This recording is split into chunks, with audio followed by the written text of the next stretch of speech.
Guys, so ako tong si Daria Glass ay nagbabalik.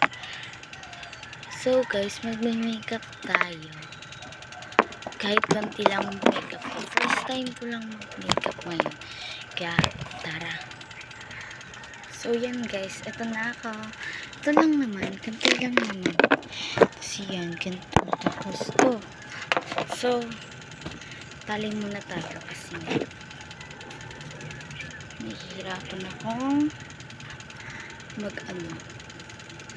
mag-makeup sa face ko. Kaya mas mabuti na kung maglali tayo guys kasi nga. So yun. So tara, tapos na rin ako. So first, unahin natin ito. Ito yung ginagamit ko sa face pag nagme-makeup ako guys. Pasensyahan nyo na kung mahina lang talaga yung boses ng face. Ng face ko talaga. Ng bibig ko. Kasi hindi talaga ako guys hindi talaga kasi ako malakas magsalita pag nagbablog.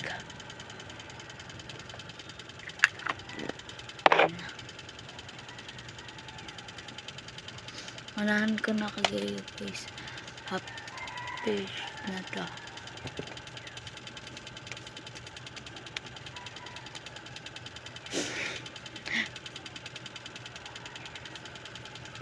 Kulang pa siya guys, kaya dagdagan pa natin sa face ko guys. So ewan ko na kung gaganda pa itong mukha ko na to, kung ganito pa yung pagkagawin ko guys sa katawan, sa face ko. Kasi nga guys, hindi talaga ako nagme-makeup, pero dahil kinagustuhan ko mag-makeup, dahil baka ma-inspire yung mga makeup ko, kaya gagamitin ko na siya. Yan.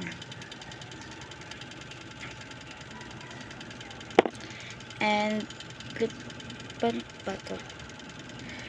Siya, para siyang lip balm. Yan. Ay, lip balm ata to. Pero nilalagay siya sa lips or dito. Kaya mas gamitin natin siya sa lips. Yan. Lip balm ata to kasi nga may amoy siya guys, kasi hindi ko siya gustong amoy, pero gagamitin ko pa rin sa kung ma-expire, diba? So ayan na siya. Tapos lagyan natin ng lipstick na red.